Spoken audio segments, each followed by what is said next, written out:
Welcome to another edition of AV Rant. I'm Tom Andry. I'm here with. Rob H. This is AV Rant. It's your home theater and AV questions answered. Had some technical difficulties, so we're starting a bit late, but we got lots of questions, lots to cover, so let's dive right in. Yeah, instead of doing that, what we're going to do is talk about stuff I want to talk about. So it's 1,000 degrees in here, and apparently I have not learned my lesson. I actually thought about it. I thought to myself, there's a new operating system for my Mac. Should I Oh, install it? jeez. Clearly, no, I should Uh-huh. not. But I did because I can't not install the update. I might miss something great. I did not. What I missed was that it completely killed Minicam. Like Minicam does not work at all. Won't open up long enough for me to even read the thing that says that it crashed last time I opened up. I know it crashed. I can't get it to open for longer than a split second. So that's gone. Um, Also, Rob, could you show, if you're watching the YouTube video, you're going to see this in a second. But if you would not, go to accessoriesforless.com, look up Focal Birds, look at the picture of the Focal Bird speaker. Rob, can you show everybody the Focal Bird speaker? You are seeing it. Look at Yep. this speaker. Okay. Isn't What size is that speaker? You will say to yourself as you look at it. What is the size of that speaker? Let me Oh. tell you the size of that speaker. You think that's not tiny. Look at me, Rob. Look at me. Yep, it's on you.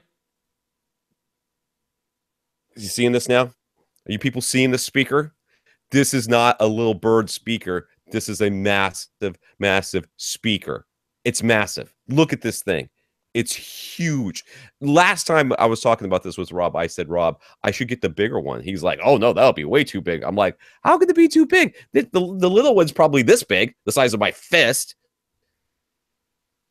My fist is small. This thing is the size of my head. This is a very large speaker. I know it says bookshelf. I know it has the dimensions on there. I know I could have looked it up. I didn't do any of those things. Instead, what I did is I looked at that picture with absolutely no frame of reference and thought, that is a satellite speaker. It's about the size of my fist, probably weighs about a half of ounce. It'll be fine. And I mean, holy even the moly, little bird the little bird is smaller than the bird that you were showing. It's still not as small as your fist. It's still a 4-inch driver in the little bird, so. if I had known how big the speaker was, I would have gotten the smaller speaker. But it's fine. I got these from Accessories for Less. When Mark over there heard I was going to ask SBS for some more speakers, he's like, I'll send you some more speakers. So I was going to go out with SBS anyways because I know I like the Prime Elevation. They're easy to mount, blah, blah, blah, blah, blah. But I thought, Rob's always talking about these bird speakers. I'll get the bird speakers, and then I'll be able to speak from experience as well. And now I've got these massive speakers. I gotta put my roof someplace. I don't know what I'm gonna do with them.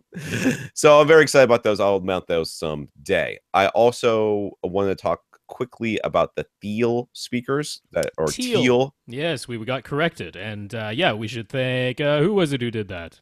I don't know. Somebody It's informed on there. us. It's It's on on there. there. We'll get to it in a sec. Right. So, anyways, last week when I did them, I guess what happened. Well, I talked about the Wi-Fi problem. Okay, the Wi-Fi problem I was having with one of the Tor speakers where they were buzzing like crazy, and making an annoying noise.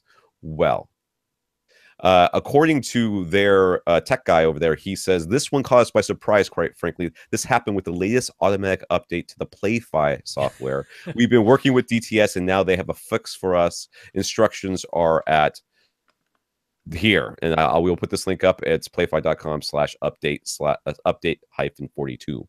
So anyways, it was just tested and approved today, and reviewed the instructions on the page and contributed them. I think they're pretty clear.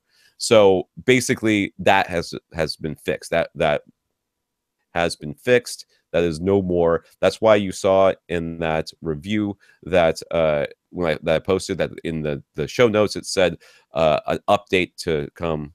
So that's been fixed. I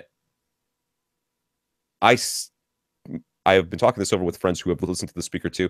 $900 they feel like is really expensive for the speaker, but it sounds really good. The big one, the home one, sounds really good.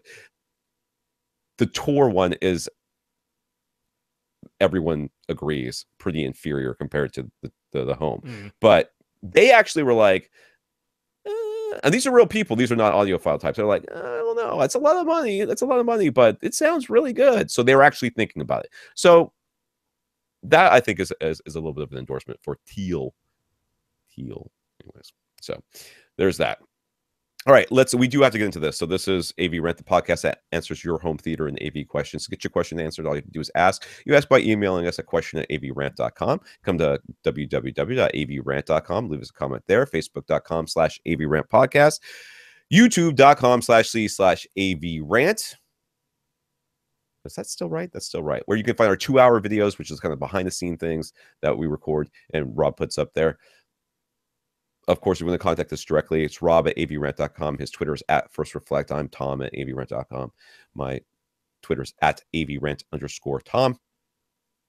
You can contact our producer, Austin, who helps put together our question list. He's also working on that. I hope he's still working on that video tutorial thing. I haven't heard anything about it. I think he's gone into hibernation with his speakers, and he's not. I don't want to let him go. So Austin, our producer, you can reach him at Austin, TEN Pond.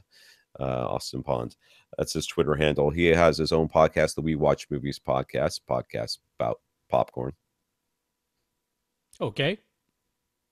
Art. Yummy buttered popcorn. Caramel popcorn? Art. Popcorn art. Making art out of popcorn. Like necklaces? Gluing them to things to make images. What about like Christmas tree decoration? No. That's not art? No. All right. They just do large scale. They don't consider any canvas that is under 4 feet in one direction art. Understood. They're very strange podcast. We Watch Movies podcast. Check it out. I'm going to thank our listeners of the week. We have our listeners of the week are people that support the podcast in some sort of way. One way they can support us by going to www.avrant.com and clicking on the Buy Us a Cup of Coffee link. So we want to thank Nathan and Henry. They did that. That Buy Us a Cup of Coffee goes to a PayPal donation. With those donations go into our coffers and help support the podcast, pay for our hosting fees and all that. So thank you, Nathan. Thank you, Henry. Yeah, just to let people know, you do not need a PayPal account to support the podcast that way. Just a credit card will do. You can use a PayPal account if you have one, but PayPal is just handling the transaction. But yes, thank you to Nathan and Henry. We appreciate those donations. We also want to thank our patrons over on Patreon. We have a Patreon page that allows you to donate, like automatically withdraw a certain amount every month from your account. I think it's as low as $1. Was it $12 a year? Mm-hmm. Or as high as much as you want. So we want to thank our 30 patrons over there, and specifically Fred, who let us know that he was one of them. Yeah, thank you to everyone who's supporting us on Patreon. And Fred, thanks for being one of our patrons. Fred also talked us up to SVS when he received his Prime Elevation speaker. So that was very nice. So always nice for manufacturers to hear that they are making sales because of us. So thank you, Fred, for talking us up to SVS. Yeah, thanks again, Fred. In the news, Logitech announced that they will be intentionally bricking all Harmony Link devices. I don't remember what the Harmony Link is. What is that? So that's like the predecessor to the current hub. It was the thing that it would sit like in your cabinet, did not require line of sight, and would blast out IR commands. I don't think it did Bluetooth. I don't think it did Wi-Fi. That was one of the things that the hub upgraded. But the Link also relied on cloud-based servers to pull all of its commands. So that is the thing that's actually going away, is the cloud-based service. Logitech is closing that down. So come March 16th, 2018, those will not work anymore. So initially, they said that any Link owners who were still under warranty would be upgraded to the current Harmony Hub for free, while anyone outside of warranty would be offered a 35% discount to switch over to a hub. But after a lot of backlash, Logitech has agreed to give all Link owners a free Harmony Hub, regardless of when you bought the Link. So there you go. So that's good. If you have a Harmony Link, wouldn't be a bad idea to get in touch with Logitech as quickly as you can so you can get your free Harmony Hub to replace it.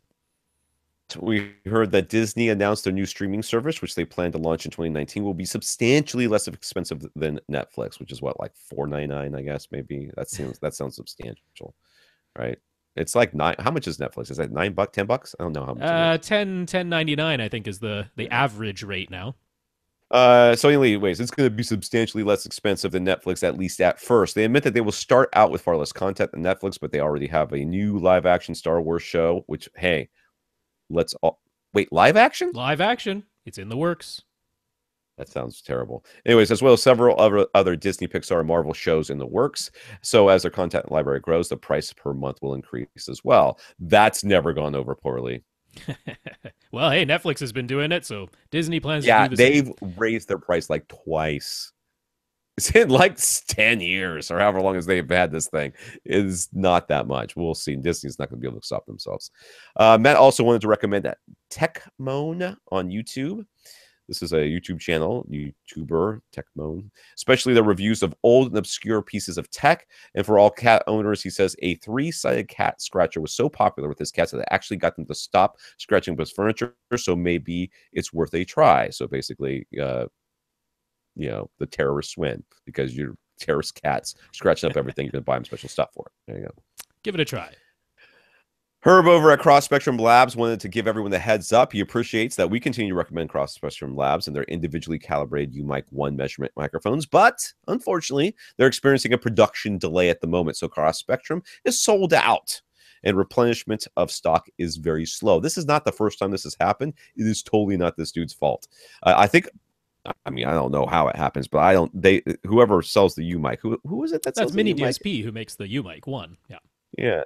So they just are out of stock, and it's going to take a while before the next ship comes from China or whatever's happening there. So Cross Spectrum does offer some other microphone models. I think they're a little bit more expensive, but he just wants to warn everybody there will be a wait for the UMIC 1s if that's what you're waiting for. Just know it's not his fault, and cut the guy a break though. So there we go. Oh, but it's good to know. Folks might be wondering, hey, if I order this, when am I going to get it? He's like, just realize there's going to be a delay. That's all. Yeah. So we got some comments from our listeners. This is from Fred. Fred did let us know that Thiel is pronounced teal, and believe it or not, I did know that. I just forgot. It's a German word. That's why you have to. It's a silent H. Why put it in there if it's going to be silent? But whatever. Scott took our advice about the gaming room he is setting up with his many video game consoles, 7 and counting at this point. He snagged a 65-inch Vizio M series TV as they are on sale right now for under $1,000. And instead of getting a Denon AVR S920W receiver right away, he's going to move the Denon 3310 that he already owns to the game room along with the Def Tech Mythos and Gem speakers. He'll replace the 3310 system with the Yamaha Yaz or YAS 207 soundbar, which he also found on sale. So his main theater is now no longer. No. Main theater has nothing to do with any of this. Main theater is his Atmos setup with a projector. This was the gaming room that he was going to set up, and I was like, use an AV receiver instead of a soundbar because that way you can plug all of your systems into the AV receiver. He's I already own an AV receiver, so he's going to move the AV receiver he already owns into the game room and replace that system with a soundbar, the Yamaha. Okay, so was that like a bedroom system that he's? Yeah, like a separate something else, less important. Daniel wanted to share his tale of subwoofer setup. We've talked so much about always setting front speakers to small and using an 80 hertz crossover that made him re-examine his connections. All of his speakers are PSB. He was using a PSB subwoofer, but he was finding that whenever he played 2-channel, there was a major lack of bass, and so the subwoofer didn't seem to be playing at all. So he asked at a local store, and they convinced him to buy an REL subwoofer and connect it via both its RCA LFE input and its speak on connections to connectors to the speaker level outputs. As a result, his front, left, and right speakers were set to large, and he used this 40 hertz crossover. It's way too low, but whatever. He always thought everything was okay, but he heard us telling another REL subwoofer owner that really shouldn't be needing any of those speak on connections. Daniel couldn't help but notice, though, that without those speaker level connections, his bass sounded really weak. So our continued insistence finally made him pull everything out of his AV cabinet. While he's a little bit embarrassed to admit it, he discovered the reason for his weak sounding bass this whole time. Turns out, for the last 8 years, he had misread the labeling on the back of his Marantz receiver. What he thought was LFE output was actually the pre-out for one of the surround channels. So he had his subwoofer plugged into the surround channel instead of the LFE channel, which means he wasn't getting the LFE. So he plugged the RCA subwoofer cable into the correct pre-out, and voila, it all works. He disconnected the speak-on cables, reran the Odyssey, manually set the front speakers to 80 hertz crossover, and everything sounded as it should. As an aside, he only has 2 seats in the setup. He tried walking back and forth and didn't hear any strong modes or drastic unevenness. So is it possible he just got lucky with only one sub? His room is entirely open on the right-hand side, so maybe that has something to do with it. In any case, listening to our advice paid off. Yeah, dude, you can totally get lucky that way. That happens. It's not. I mean, it's likely to have problems and not, but that doesn't mean that it's impossible to not have problems. So yeah, Well, happens. especially if you have a fairly large open space, Yeah. that means you're not going to have standing waves in higher frequencies. Standing waves in higher frequencies happen when the dimensions of your room are smaller because the sound waves are bouncing back and forth between your walls. So if your walls are much farther apart because you have a wide open space, that means any standing modes that you do have are going to be in very, very low frequencies where not a lot of content is playing anyway. So yeah, it's entirely possible that a large open space, a small seating area, that going just between the two seats that you have, that you wouldn't have any horrible, gigantic peak or dip, that's a bit of luck, but it's also because you have a large space. Yep. Absolutely. I am forwarding this email to my wife. Okay. Don wanted to share that there is an Android app called Absolute Polarity and an iOS app called Speaker Pop. And we don't trust that second one. I'm sorry. Both allow you to quickly verify that your speakers are properly wired in phase. You just plug the headphone jack into your sound system, and they use your device's internal microphone to tell you if your speakers are in phase or out of phase. There's also a simple battery test. A AA battery will do. Connect what you think is the positive lead of your speaker to the button on the top of the battery, and what you think is the negative lead to the flat bottom. The woofer should push out. If it pulls inward, the woofer is wired out of phase. So that's true. I use that test just to figure out which, like, when I've given up trying to label my wires. So whenever I disconnect stuff, I sit there with the battery and just like, which one is that one? I had the kids walk around. Which one is that one? So Infinite Gary received his brand new JVC RS640 projectors. It's quite a change from his LED-based Runco, so he isn't immediately sure that he prefers it. But the more he watches, the more he's coming to appreciate the black levels and its higher contrast, brighter look. He'll have it professionally calibrated in December. The manual has 19 pages of picture adjustments, so there's plenty to tweak. God help us all.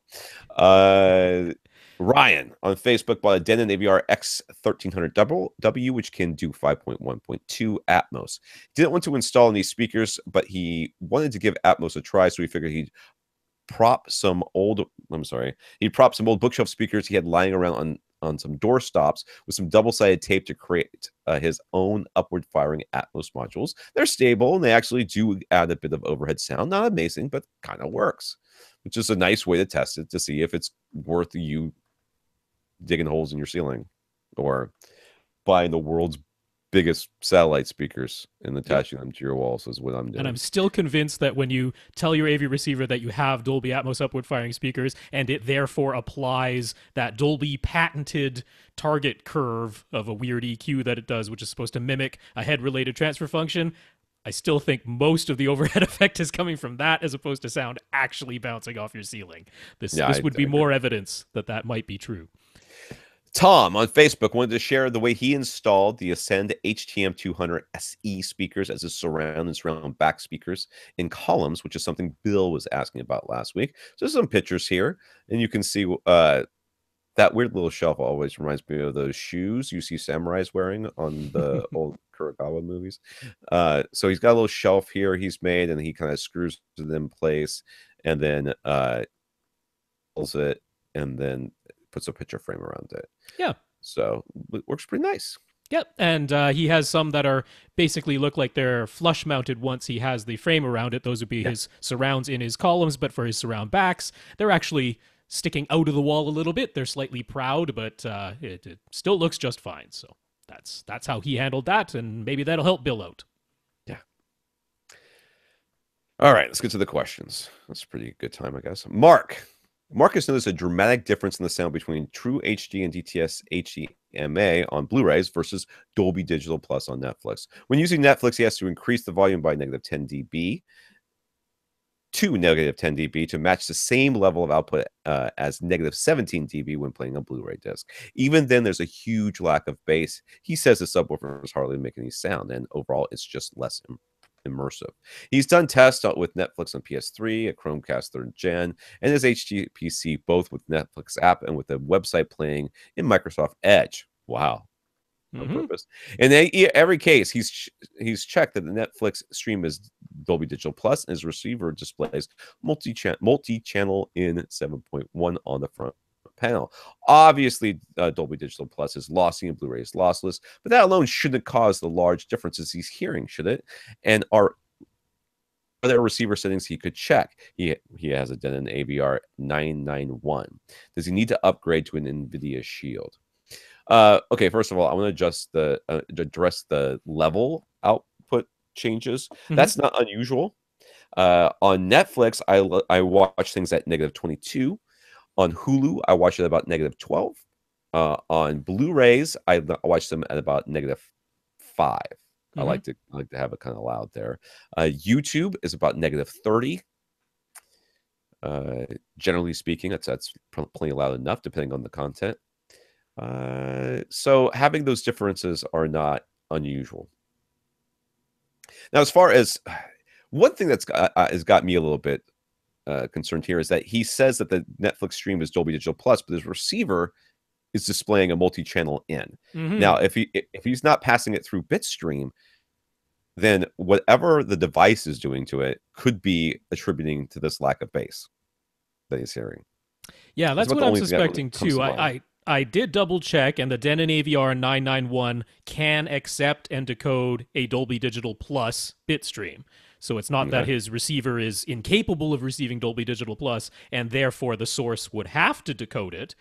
He could, as long as the source can send out the bitstream, he could have his Denon AVR 991 decode the Dolby Digital Plus bitstream. And that's what you should be doing here, because I am suspecting, just like Tom, that something in the setup for these sources. Now, it's weird that it's all of your sources, which means that he's made the same mistake on all three of them, or made the same change to all three of them. Yeah, I mean, I would expect this on your home theater PC, because this is really common. Because in your home theater PC, if you tell it that you have a 7.1 speaker setup, it will send out a 7.1 signal to your AV receiver no matter what. And very often what's happening there is only 2 out of those 7.1 channels are actually containing any sound, and the other ones are saying, hey, I'm here, AV receiver, I'm here, but I'm just silent. Right. And therefore your AV receiver does no upmixing. The only bass that it's getting is the bass that's in the front left and right channels, not the dedicated low frequency effects channel, which might be carrying a lot of the bass. So that completely makes sense on the home theater PC side. Now, why it would also happen with a PlayStation 3 and a Chromecast, that has me a little bit confused. But the bottom line is, you want to be seeing Dolby Digital Plus show up on the front display of your Denon, so that you know it's receiving a Dolby Digital Plus signal. Now, if it's getting a Dolby Digital Plus bit stream, this shouldn't be happening. This hasn't been my experience with Netflix. I don't have a lack of bass. So me either.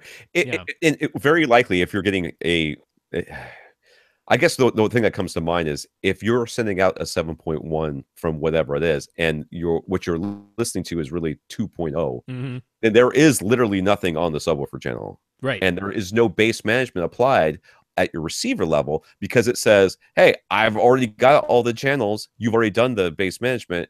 Thank you very much. I will just play this now. And that could kind of, it shouldn't be the case, but that's what's happening if you're experiencing that universally across all of the inputs. Now, there shouldn't be any need to get the NVIDIA Shield, because the PlayStation 3 out of all of these should be able to do this. No problem. As long as you connected it via HDMI, you should be able to set that to just output the bit stream, and your Denon should show Dolby Digital Plus as the signal that it's receiving. The Chromecast, I'm not certain about, because I don't have any firsthand experience with it, so I'm not sure on that one. The home theater PC, it should be able to do this through the Netflix app or through the Microsoft Edge browser, but it does depend on the HDMI output of your home theater PC, because not every single one of them supports the audio bitstream, and I don't know what HDMI output you're using. So there's a possibility that your home theater PC wouldn't allow you to do this. Most of them do, but it's possible that it doesn't. But the PS3, you said you got one, that one should be able to do it. So use that as your Netflix source, make it so it's sending out the bitstream, get it so your Denon says Dolby Digital Plus on the front panel, and this problem should go away. The volume changes, I agree with Tom, that might still be there, but you should have... I'd definitely be there. Yeah, the full surround sound and the bass should be there. I was actually impressed that your Denon, that your that your Blu-rays are so low. How are your Blu-rays? My Blu-rays have always been the one I turn up the loudest. Josh. Josh was upgraded as AV receiver. Right now, he has an old Yamaha RX V757 that doesn't even have HDMI. So he was really looking forward to getting HDMI switching, the latest audio formats like Atmos, and the Odyssey Multi-Q XT32. So he doesn't want to have another Yamaha, apparently. However, his crappy Polk subwoofer died twice, and he's never been happy with it anyway. So now he needs a new subwoofer, too. Now, why did you repair it the first time? But anyways, well, on top of all this, want to spend all the money to buy a new one. That's fair enough, especially if it was under warranty. His presently unfinished basement. And when he does, his theater will go to an L-shaped section that would be about 3,300 cubic feet, assuming he gets his wife to agree to install a door at the bottom of the stairs. Yeah. Is there anything we could do to help convince your wife that installing a door at the bottom of your stairs is so worthwhile? You can tell lots of lies. Like it'll keep the sound down there. Well, it'll help, but it won't hurt. Anyways, for the time being, his home theater setup is his upstairs loft, which is completely open to the entire second floor of his house. So he's got about $1,000 he can spend right now. So he's at a crossroads. What should he do?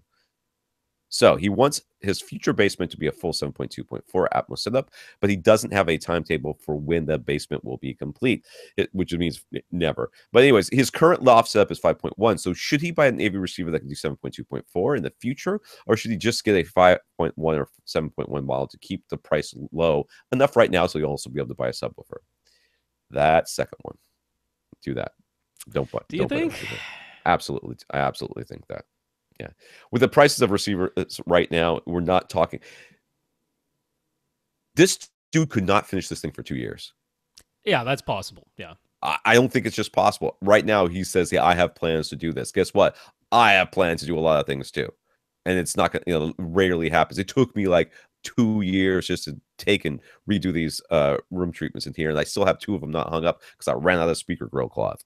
So, they're going to sit in my garage for another year while I get around to going to Joann's and go find some speaker grill cloth. So, yeah, I think that you should.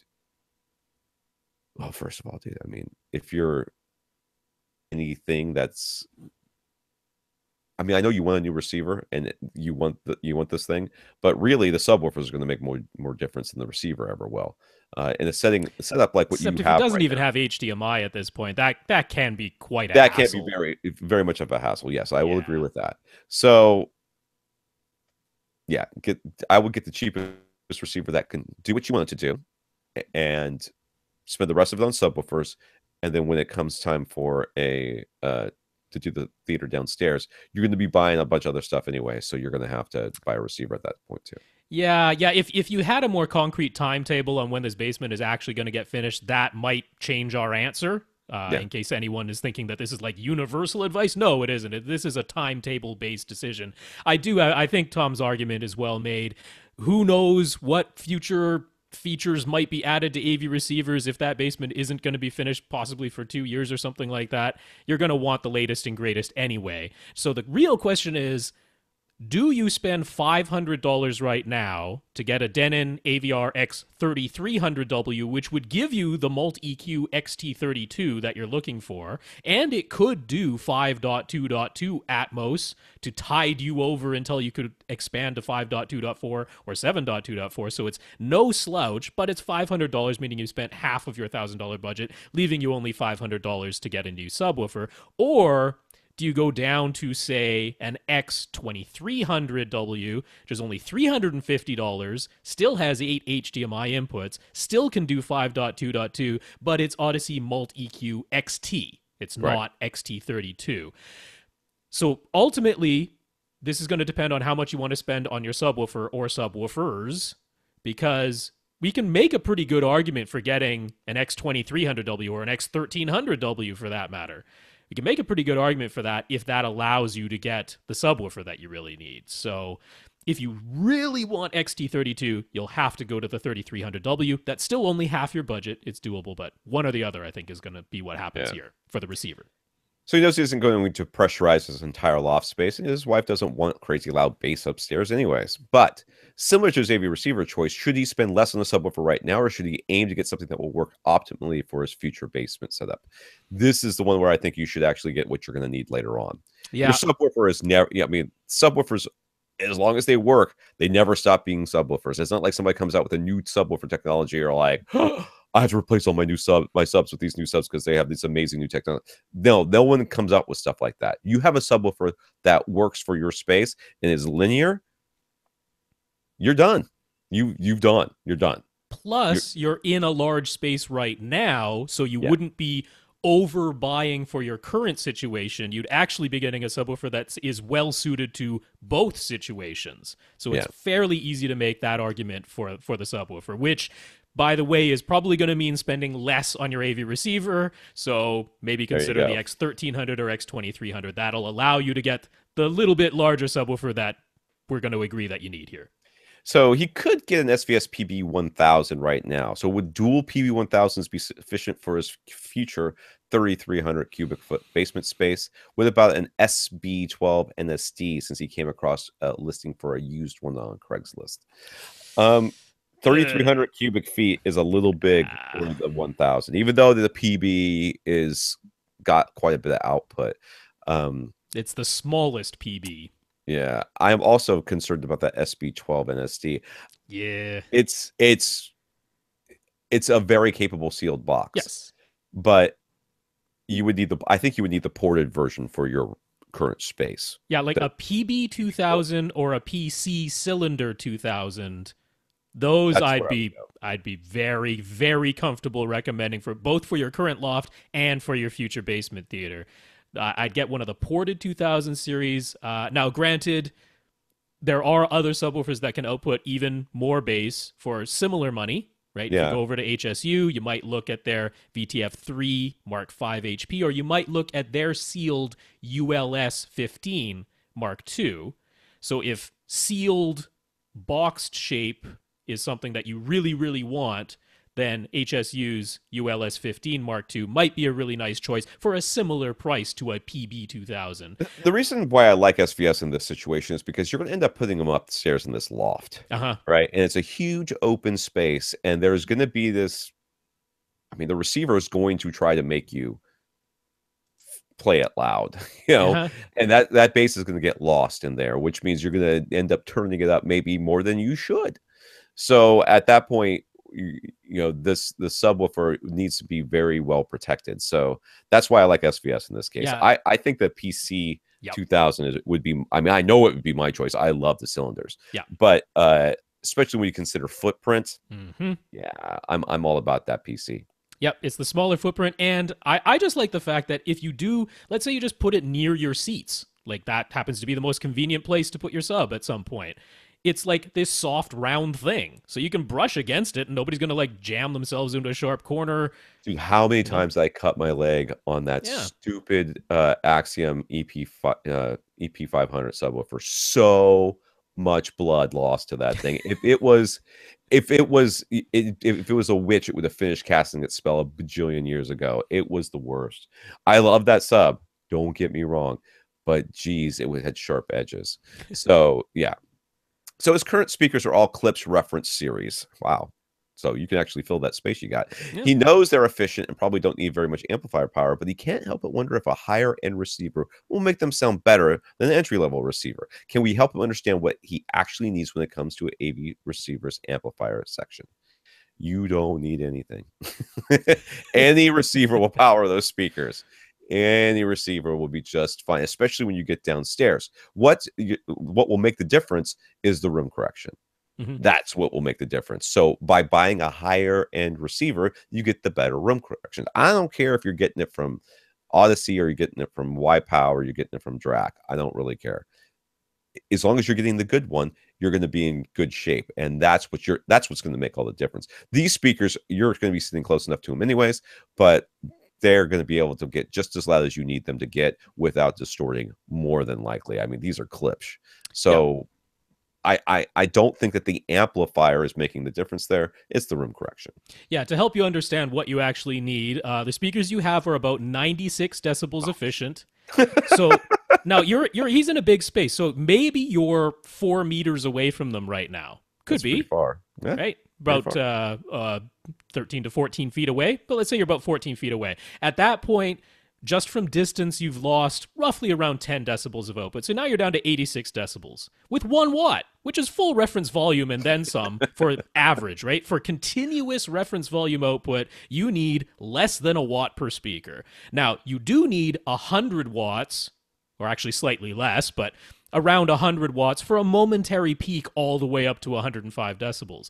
But if you got that X2300W that we just recommended, it can do a 100-watt peak for a moment, no problem. I mean, it can actually legitimately put out like around, what is it, about 35, 45 watts to all 7 speakers simultaneously, continuously.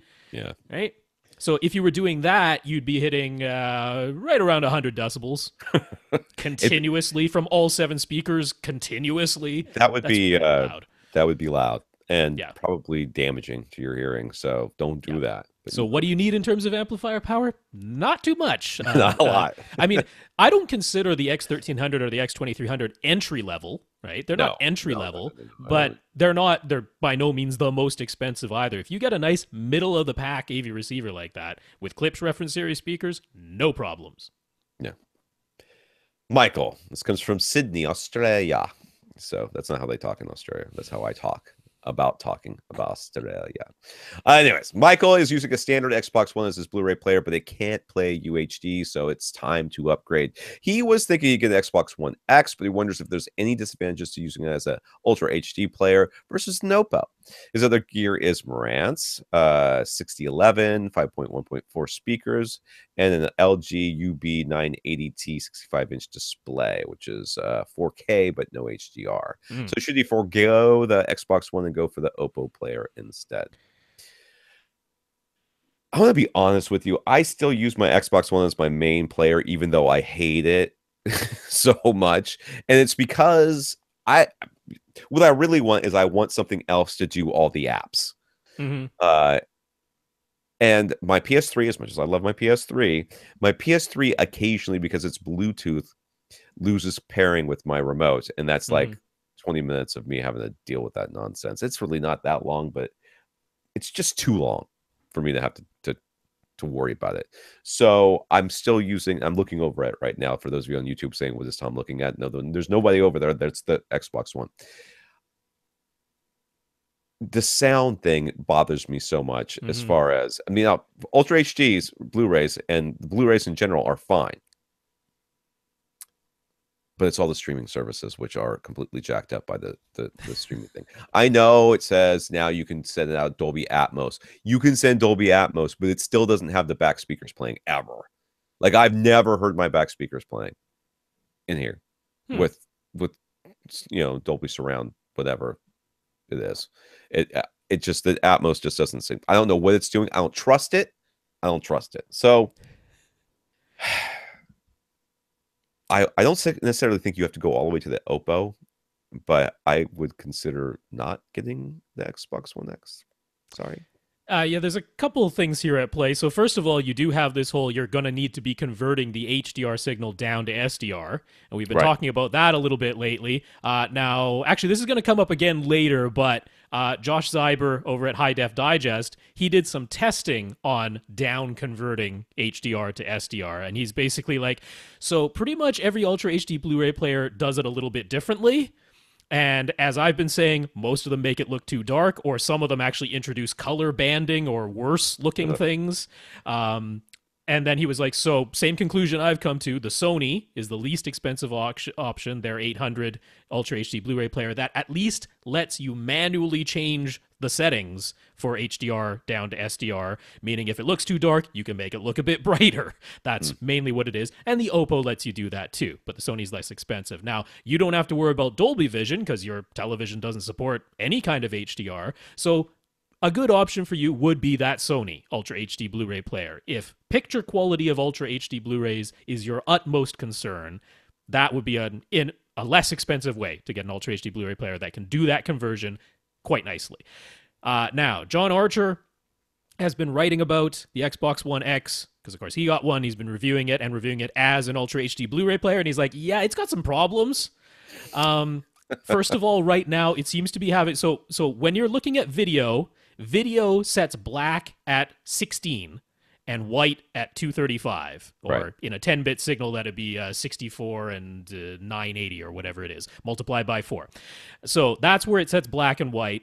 If you convert that over to regular RGB, it has to know that, oh, this is a video signal, so black should be at 16, white should be at 235. But if it originated as RGB, black would have been at 0 and white would have been at 255, or multiply by 4 at 0 and 1024 in a 10-bit signal. So apparently when it's doing the video to RGB back to video conversion, it's screwing that up, and it's like, well, this is RGB, so shouldn't 0 be black? And you're telling me 16, so I'm going to make everything gray and washed out.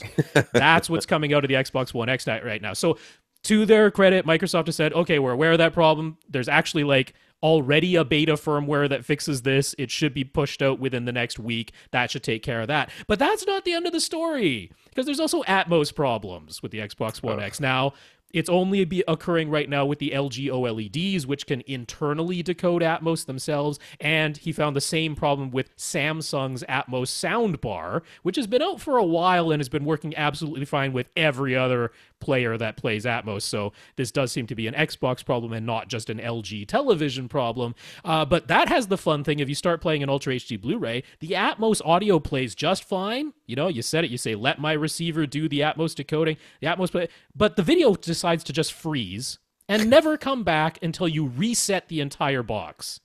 Lovely. That's convenient. So will that be fixed? Maybe, but they didn't mention that. They said, we got a fix for the video problem we're aware of. They didn't have anything to say about the audio problem. They don't care about audio. They don't care about audio. They don't care. So given all of this, I cannot wholeheartedly recommend an Xbox One X as your Ultra HD Blu-ray player. If you, it'll play them, all right? Maybe you have to not have Atmos audio. Maybe you have to wait for that video bug fix so that everything doesn't look gray and washed out. But it'll play them. It'll play your Ultra HD Blu-rays. And if that's all you want to do, then okay, that's fine. If you care more about the games than the Ultra HD Blu-ray discs. But if you want the utmost quality from Ultra HD Blu-ray discs, I'm going to have to suggest you get that Sony player. Yeah.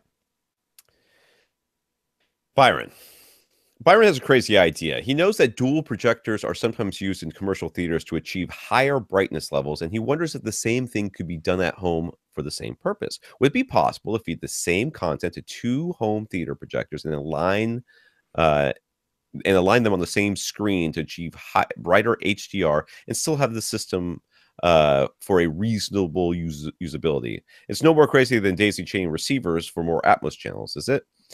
Well, okay, first of all, I see no reason why you couldn't make this work. It would be very hard to align these things with such a short throw so that they were perfectly online with each other. But let's just pretend for a second that you could, that you did. You would have brighter brights. Yes. You would also have brighter blacks. Yes, you would.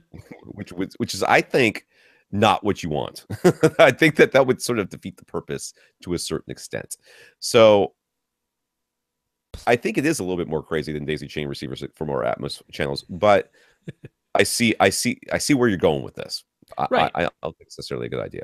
So there actually were setups for dual projectors at home when people were concerned about 3D and wanted passive 3D from a projector setup. So there actually were some of these like mounts that aligned the two projectors. There were certain projectors that had a cable that ran between them to make sure that they were always synchronized. This is a thing that can be done. It's certainly not impossible to use two projectors and align them similar to what they do at commercial movie theaters. So that's not a crazy idea, using two projectors at home. There's a little bit even more of a wrinkle, though. Aside from, yes, it's going to elevate your black levels, that's a primary concern. There's also the fact that one of these projectors is expecting to take whatever the HDR range is, typically from 0 to 1,000 nits, tone map that down to fit within its light output capabilities, and scale the whole thing along a curve so that you see all the shadow detail and you see all the highlight detail.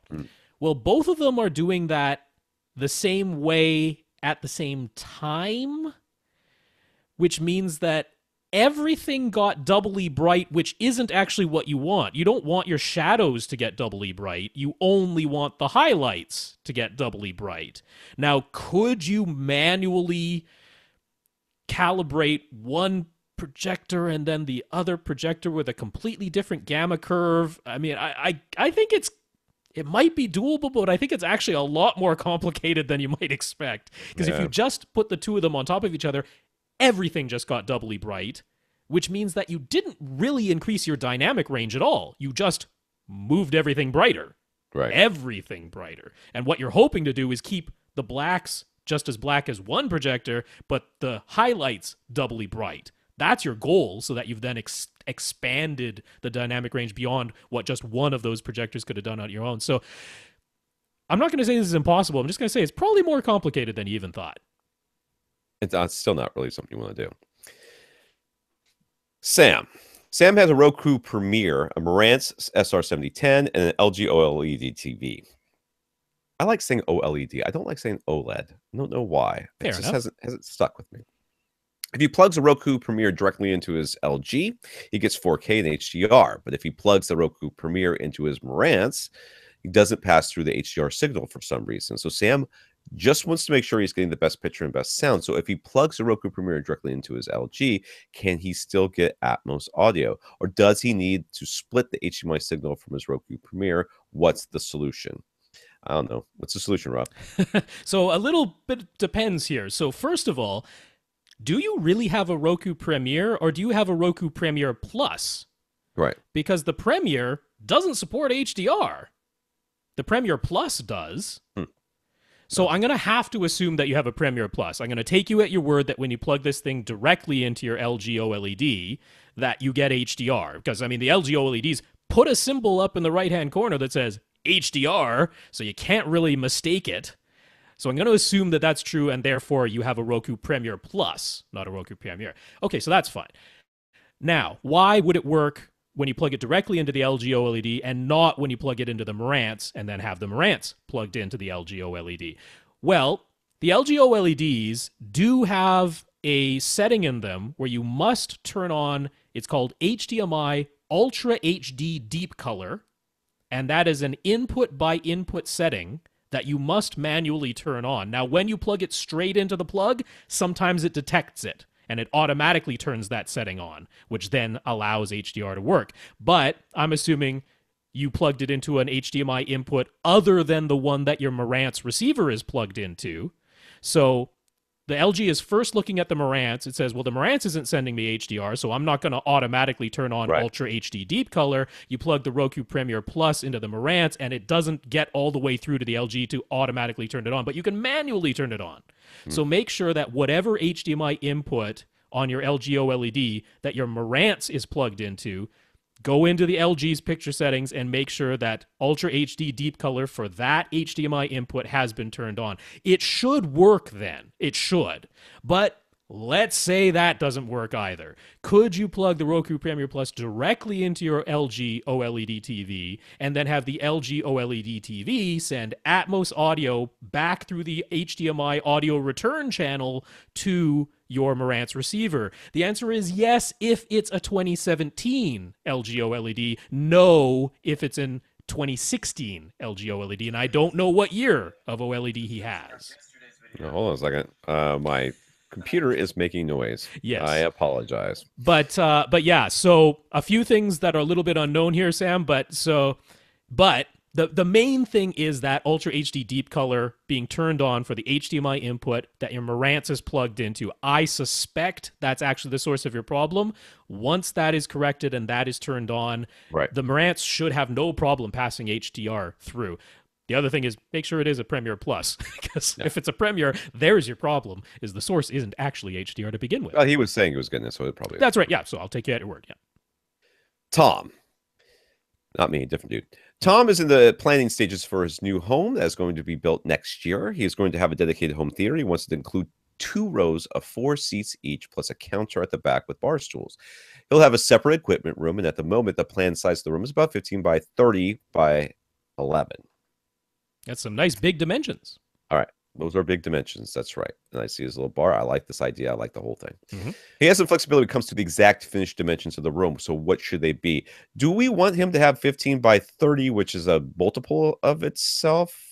Yeah, I know. That's the one thing. That's the one thing that jumped out at me. Can we make one of those a different? Can we make it 35 or 25 or 29, 26? So I was starting out by really thinking about the width first, because he says he wants 2 rows, 4 seats in each row. Now, right. If you go for the love seat in the middle and a seat to either side of that love seat, right.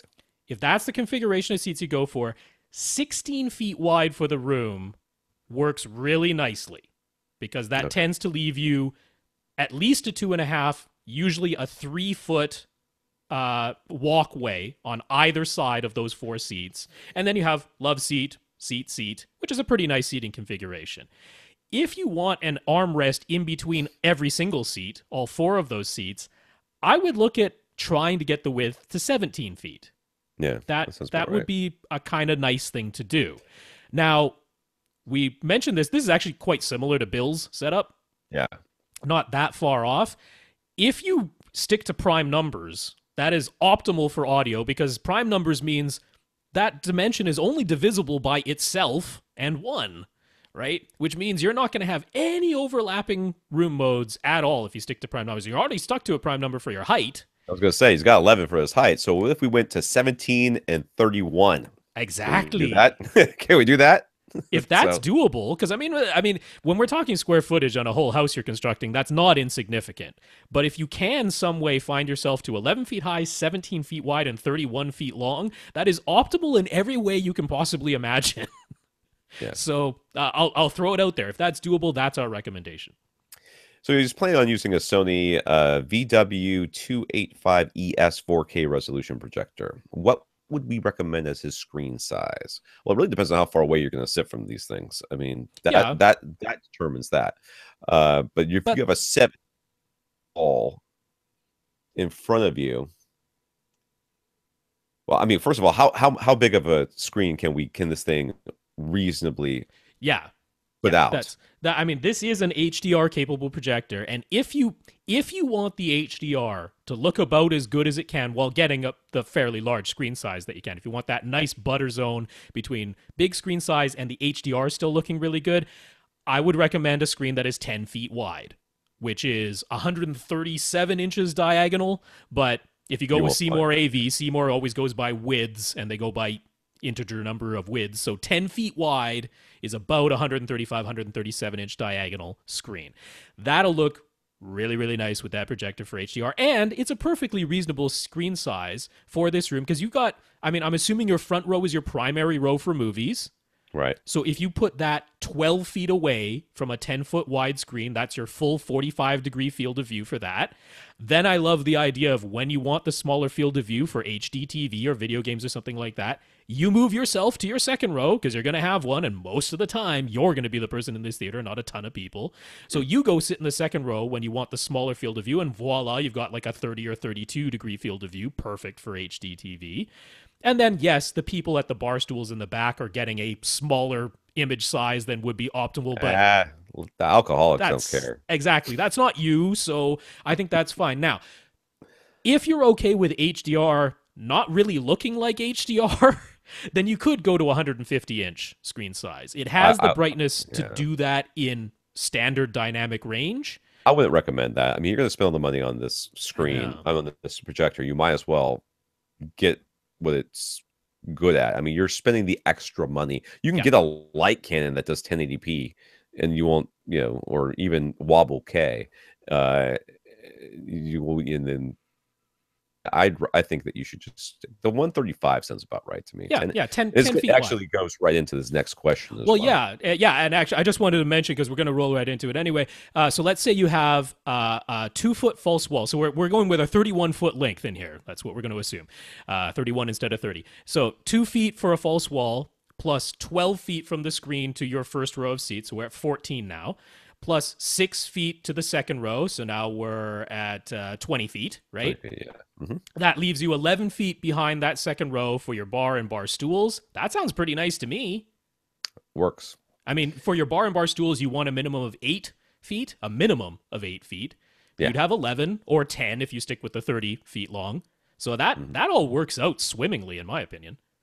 So he hasn't decided whether he wants an acoustically transparent screen or not. He likes his Aperion Varus Grand speakers, and he'd be fine with them being visible. So hiding behind the screen is not a priority. What would we recommend? I mean, you could go. This is the thing. You've now got 7 feet on either side of the screen. Mm-hmm. You could go with them being. You could just throw a screen on that front wall, put these speakers in the room, be good to go. What Rob's saying as well, building a false wall and then having the speakers behind there. That'll work too. It's a cleaner look. You can not worry about having to where wires are and stuff like that. And particularly your center. I like having that center up, at ear level instead of being forced to put it below the screen. Yeah, I don't. Yeah, it's not the end of the world, but why not? The world either way. Yeah. Plus, now you can basically cover the actual physical front wall. You can cover the whole thing in ugly insulation because it's all going to be covered up by an acoustically transparent screen and an acoustically transparent false wall that's just speaker grill cloth basically up front there. So the whole thing can be cheap but sound really excellent because you got ugly insulation covering your whole front wall. You got your center speaker behind that screen. It actually works out nicely with the link of your room to have a 2-foot false wall. So I'd go for it. The argument that works for me here is the fact that you can do whatever you want room treatment wise to that front wall without having to convince anybody else why you need to do it. You're not going to see it anyway. So I'm throwing a bunch of stuff up here. Don't worry about it. Yep. Whereas if you're trying to put room treatments in the room, it's like, well, what color are we going to make them? What are we going to put pictures on? It becomes a deal. So this, I think, is the argument that wins me over. But you can go either way. It doesn't really matter. It is nice, though, that you can treat that front wall. I have got a hair dropping right in my eye, and I'm like rubbing my eye, trying to fix it. I'm falling apart over here, Rob. Yep. Lastly, he says he already owns a pair of SVS SB13 Ultra subs. Will they be sufficient for this room size? And where should he plan on installing them? Diagonally opposite corners, midpoints, and 2 side walls, ... If you had the PV2, I would say that you would be fine. This is like just around 5,000 cubic feet. Actually, a not insignificant amount more. If you go with the whole 11 by 17 by 31 to do that, now you're up to 5,800. Oh wow! It added that much. I didn't think about that because I did the calculation. I think it was 4,950 with the original dimensions. When you went 15, 11, 30. Yeah. So I mean, that's a really big room. That's a really big room. So the SB13s, unfortunately, I think aren't really going to cut it. Not if you want full reference volume. I can say that. Now, how many people actually want full reference volume? This is a question because the SB13 Ultras, it's not like you're not going to hear any bass from them. You're still going to hear plenty of bass. Yeah. It's not that, but they're probably not going to give you full reference. They're not going to give you full reference volume. 4,500 cubic feet. That's about where they top out for full reference volume. They're not going to get you to 5,800. Are we really going to tell him? I think I have to, right? I think you're going to end up with a power sound audio or or one of the real big HSUs or one of the big Rhythmics. Geez. I mean, Rhythmic has introduced some 18 inchers now at the top of their lineup that aren't really. Yeah, that aren't grossly expensive either, so that's not a bad option either. I mean, here's the other side of that coin, which is you already own the subs, you're building the room. Could you try it at some point before committing to replacing your subs? I think that's a good idea. Yeah, because, I mean, maybe you just never listen at full reference volume, and you're like, these actually turned out to be plenty loud enough for me. And if I measure them, oh no, they're only hitting 106 decibels, not 150, only 106. How will I live? But you actually listen to them and you're like, yeah, that's totally fine. So maybe give it a try before committing to replacing them. I would agree with that. As far as placement, either what you said is fine. I mean, you could put one in the front, one in the back, midpoints of the walls, midpoints of the side walls, or in 2 corners. It's completely fine either way. if you do go with the false wall, you'll have to factor in the size of the subwoofer when you build that false wall, because there's no point not putting it behind the false wall. Yeah, might as well. You got it there. It's at least one thing you don't have to look at up there. And the back one, you're just going to have to kind of make room for it. I'd kind of suggest, though, since this room is being built from scratch, just why not wire all 4 corners? Yeah. Well, and the midpoints of the side walls as I guess well. you could. That's 8 positions to wire, but yeah, you absolutely could. Yeah. It's better to have the wire in the wall before you need it and not use it than. I honestly believe your subs are going to be too big to be in the side in the midpoints of the walls. I think midpoints of the side walls. Yeah, that's a bit iffy. I don't think they're going to. You're going to take up too much of your aisle. But middle of the front, middle of the back might be totally doable. So. Now if there's a bar there, you know, he's not going to want to put it there. Yeah, diagonally opposite corner. We'll just wire all 4 corners. I think that's just wire the corners. I agree with that. Let's just wire the corners. Jonathan says Regal Cinemas has announced that they're going to try out alternative pricing model in some test markets in 2018. The idea is to charge more for popular movies and drop prices on under-attended movies. So what do we think of that approach? What can movie theaters do to turn around the trend of declining ticket sales and shrinking profits? Dude, you are asking the reason why there is. I have actually started going to movies just to support the movies. And if they start making... They charge a convenience fee for me to print my own ticket. Okay. Wow. It's a convenient, it's $1 extra for me to do it online rather than go there and do it with them. I'm like, are you people? Can't you just bring a booking code on your phone? That's what we do. That's still $1 extra. It's $1 premium convenience charge for doing it online beforehand. It's so stupid. You know what Regal Cinemas can do? They can kiss my. You pick the body part, because that's what. I don't care what their solution is. Their solution better be have good movies that Tom will go to simply because he wants them to make more movies like that. Because that's about the only reason I'll go. I want to see Thor Ragnarok. Can't make it happen. I'm just too busy. You know, I went and saw Deadpool. I went and saw Wonder Woman because it was convenient.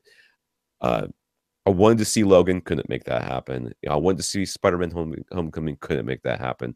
It's nothing they do is going to encourage me to watch movies, and everything they do that in any way discourages me from watching movies, it's just so there's no positive. There's only negative. This is just gonna hurt them as far as I'm concerned. Well, I'm not opposed to the idea of, hey, here's a movie that isn't performing that great. Maybe let's drop the price on that one a little bit. That's not how this works. I know that's not how it's going to work, but if that were the idea, I'm not totally opposed to that, because that's very basic supply and demand, right? Demand isn't there, so maybe we drop the price. I was in like high school and college, there was the cheap movie theater where you could go see the thing that was out like 7 months ago. Like I saw Pulp Fiction like a couple times in the theaters when it was new, and then when they went to the cheap theater, I saw it like 7 more times because it was $1 or $2 or whatever it was. And the movie was, you know, the movie theater was crappy, and there was an aisle straight down the middle of it, so there was no good seats because they'd taken one movie theater and split it into 2. It was terrible, but it was $1. Yeah. You know. No, this is everyone wants to see Star Wars, so it's $19.99 to see that movie now. That's what they're talking about. Yeah, that's exactly what they're talking about. Yeah, no, I'm not a fan of that. What could they do to get me into them? Because I like going to the movies. I like going to the movies as often as I can. I enjoy it. Despite spending all the money on a home theater, I still like to go out to the movies. What could they do to get me to go to the movies more? Ushers. If you had ushers who actually took people's phones away and kicked people out of the theater, that would get me to go to the movie theaters more, because that's really the only thing holding me back. You're absolutely right. I go so infrequently, I forget people do that. Yeah, I mean, first of all, make every theater a Faraday cage so that phones just don't work in there. So, although people will still check it because they're like, I didn't update my last Facebook update, so I'm going to look at my phone doesn't work in here. And 3 seconds later, like, wonder what's happening. Oh yeah, it doesn't work in here. Oh yeah, it doesn't work in here, because people are really, really dumb. And it's, you know what, like out of 90 people in a theater, it's 3 of them. Yeah, it's 3 of them, ruining the experience for everybody. So get rid of those 3 people, never let them come back, and I will go to more movies. That's what you could do. Yeah, not going to happen. I know. Jonathan's 2015 Vizio M series has a 4K resolution but no HDR. So would it be worth his while to get an Ultra HD Blu-ray player? Excuse me, and start buying UHD discs, or should he just stick with regular 1080p Blu-rays for the time being? Will UHD discs still look superior to the 1080p Blu-rays when the HDR is being down compared to SDR? Well, okay. We're already finding that they're not putting Atmos soundtracks on Regular Blu-rays. Blu-rays, yeah.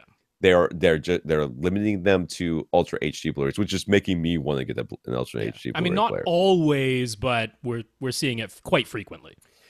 On top of that, we've already talked about, or Rob has talked about, how some of these players take HDR and down convert it to SDR very well, and some of them do not. So if you get one that does, you're going to end up with a picture that maybe is, I mean, it's already 4K, so it's superior in that way. Maybe not that you can see it that much, but you might be getting superior SDR as well, because it's being very accurately converted from HDR back down to SDR. So I think there's a case to be made for buying one for sure. Yeah, and I certainly think it's worth your while to start building your Ultra HD Blu-ray library, because if nothing else, the regular Blu-ray still comes in the box. So if and when you do upgrade TV and player, you'll have the discs already there. And in the meantime, if the regular Blu-ray looks better still, then okay, it's there. You already have it. It came in the box. So yeah, building the library, I see no problem there. Now, when Dolby Vision is put into a Dolby Vision player, but then played back on a SDR TV, the player still recognizes that it's Dolby Vision, uses Dolby's method of converting HDR to SDR, and it looks really good, and it looks better than the regular Blu-ray. That's been my experience. So can HDR that's converted down to SDR look superior to the regular Blu-ray? Yes. Dolby shows that it can be done with Dolby Vision. HDR10, on the other hand, not always. It's not guaranteed. So sometimes looks about the same, sometimes looks a little worse, sometimes looks a little better. You could, you know what you could do, Jonathan? You could, you're already going to be buying, we're always saying buy the Ultra HD Blu-rays anyways. Yeah. So buy a couple, have a couple, buy a player, buy the Sony that we've been talking about, the 800 one, and try it. Watch a little bit of the Blu-ray, or watch a little bit of the Ultra HD Blu-ray. See if you notice a difference. If you don't, take it back. If you do, keep it. You know what I mean? Yeah, the only reason I might say it could be worth your while to spend the $550 on the Oppo is because it does do the Dolby Vision and it does the HDR10 to SDR conversion well, in the sense that you can manually change how it's doing that conversion so it doesn't look too dark or too bright or whatever. So that there is the argument for that, since the Sony player does not support Dolby Vision, so it will always just be converting HDR10 to SDR. But if you want to get in for not $550 and closer to $200, that Sony 800 series player is a pretty good way to try it out.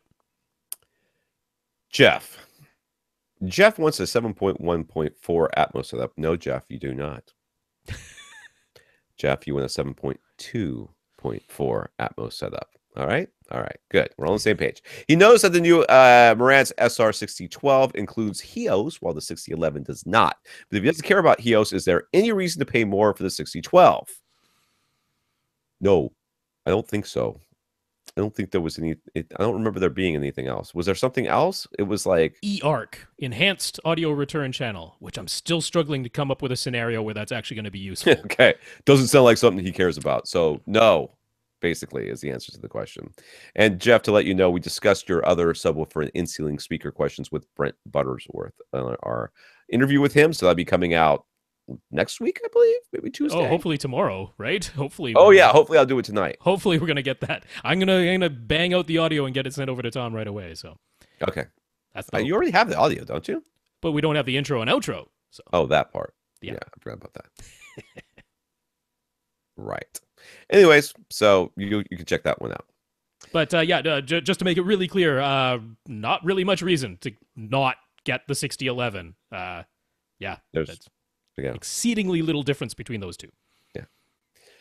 This question comes from Tommy in Thailand. I wonder if that's really his name, or if they just call him Tommy.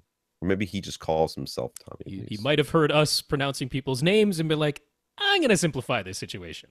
I like that. I like to learn people's real names on how they say stuff. We had this, I don't want to call her nanny, but she helped out with my youngest son when we were in Australia, and she was from Korea.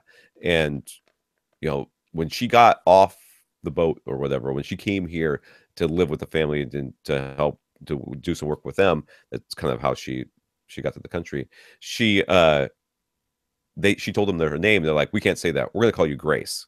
So that's what she just went by, Grace. And that I was like, I'm not calling you Grace. What's your name? And it was like, it wasn't like, it was Hyung Suk, which is very hard to learn how to say when you're not used to saying that. But, after a couple of weeks, I got it, or maybe days, whatever, but I got it. So anyway, Tommy, if that's your real name, I'm sorry that I made this big aside for this, but if it's not your real name, I would like to know your real name. I won't have to say it on the podcast if I'm going to ruin it, but let's just so I know. So Tommy has a 7.2 system. Look at Tommy knows how many subs to have with all Polk RTI series speakers. In the previous question, we told him it would be worth upgrading his Polks, and now he's going to start it with the mains and center. The surrounds will have to wait for now. He's looking at the KEF R500 towers in either the R200C or R600C center, whichever we say is best.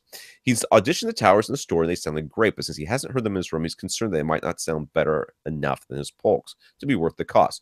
Do we think they will be be a substantial improvement over what he already has? Those are the R series. I'm going to say not even the Q series. I'm going to say yes.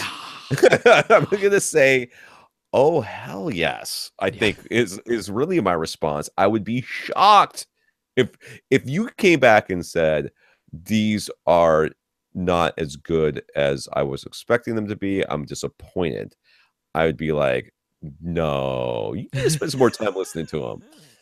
Just spend a little more time listening to them. Yeah, the KEF R series are really nice speakers. Yeah, those are quite good. Yeah.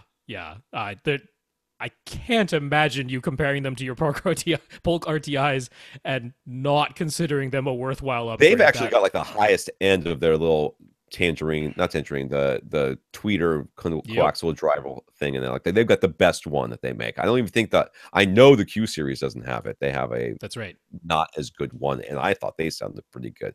So I would be shocked if you were like, I don't know, these Polks, they're holding up. I think that's what you're gonna say.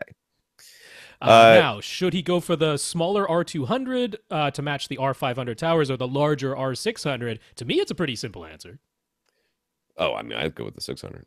I mean, if you got the money, I mean, I'd probably. What's the difference? I was trying to figure that out.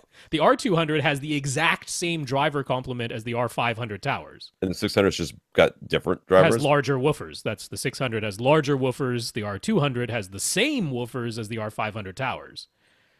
I'd get the R200. I mean, why not keep all the drivers literally identical to one another across the front three?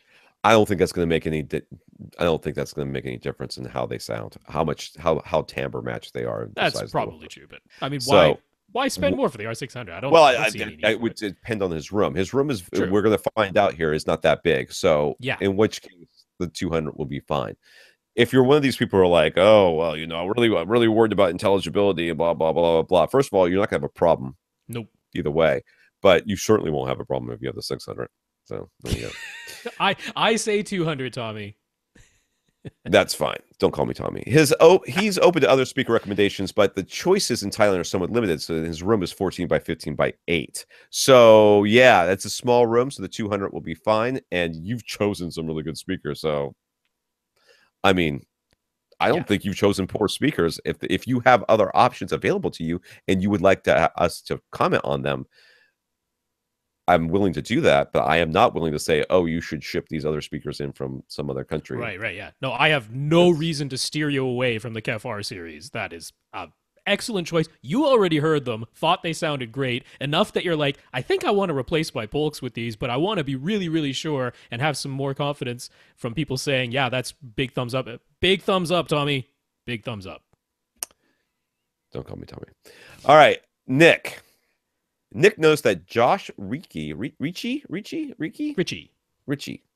over at database.com has started posting a new graph under the static graphs section of his comprehensive subwoofer reviews. In addition to the CEA 2010 burst measurements, which he simulates in his backyard as a 2-meter ground plane measurements, he has also started posting in-room max SPL measurements. So Nick went back to some of Josh's previous reviews to learn more about Josh's room and found the references to it being quite large and also open to a hallway. So Josh also mentions that he typically puts the subwoofer in one of the room's corners and that the listening position is about 4 meters away. That's a pretty big room, dude. Mm-hmm. If we compare the CEA 2010 figures to the in-room figures for a given frequency, the in-room figures are quite consistently almost exactly 4 dB louder for the in-room measurements from 40 hertz down to about 20 hertz. And then below 20 hertz, the room figures are even louder. Mm-hmm.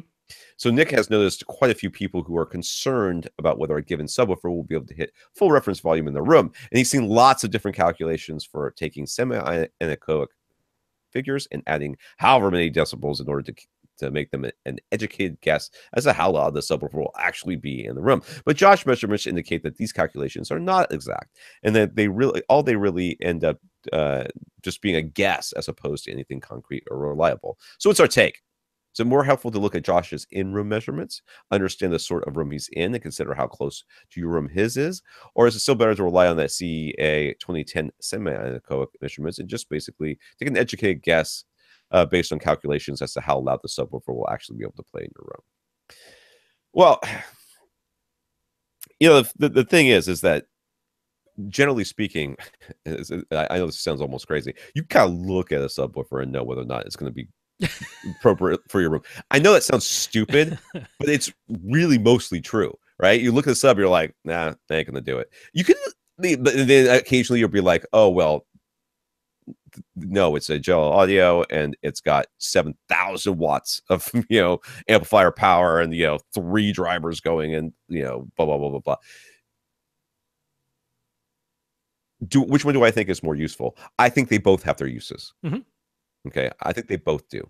And yes, you have to understand what Josh's room is like in order to do that. But he sits 14 feet away or so, right? 4 meters, was that 14, 16 feet, something like that. He sits forever away. You do not sit this far away from your subwoofer. You are unlikely to do that. Therefore, if he's hitting these things in this room, unless your room is bigger, that's all you need to know. Yes, he corner loads it, and that gives him a little bit more output.